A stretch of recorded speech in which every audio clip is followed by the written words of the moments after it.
Bonjour. La semaine dernière paraissait dans la presse une étude qui faisait apparaître que Tel Aviv était devenue la ville la plus chère du monde. Une nouvelle qui montrait une fois encore la vitalité exceptionnelle de cette ville qui ne dort jamais et qui voit l'activité économique exploser avec la multiplication des tours de bureaux et l'éclosion d'une multitude de start-up.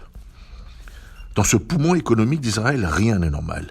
Les prix de l'immobilier s'envolent et la vie au quotidien devient de plus en plus difficile pour ceux et celles qui gagnent tout simplement leur vie. Donc, comme dans beaucoup de grandes villes au monde, le fossé se creuse de plus en plus au profit des plus nantis, qui représentent, il est vrai, la puissance économique du pays.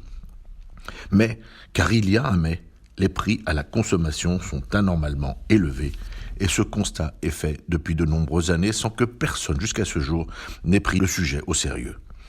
En Israël, les lobbies économiques sont très puissants et la concurrence n'est pas ouverte. Des monopoles sont installés et on nous parle même de 20 familles qui détiennent ces monopoles. Oui, la vie est anormalement chère en Israël. Les denrées de base, telles que les produits laitiers, sont 2 à 3 fois plus chers que partout. Ce constat est fait régulièrement, mais jusque-là, rien n'a changé.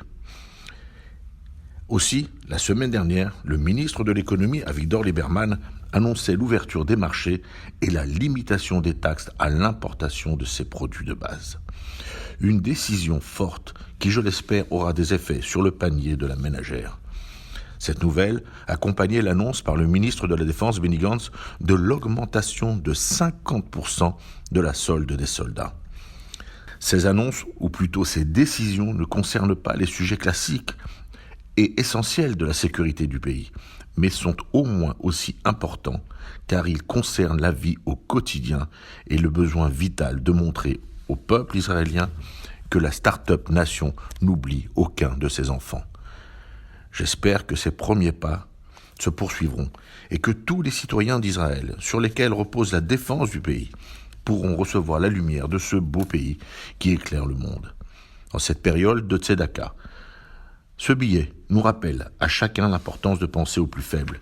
Ici, en France, continuons d'agir au travers de l'appel national pour la Tzedaka, afin que personne ne se sente abandonné. À la semaine prochaine.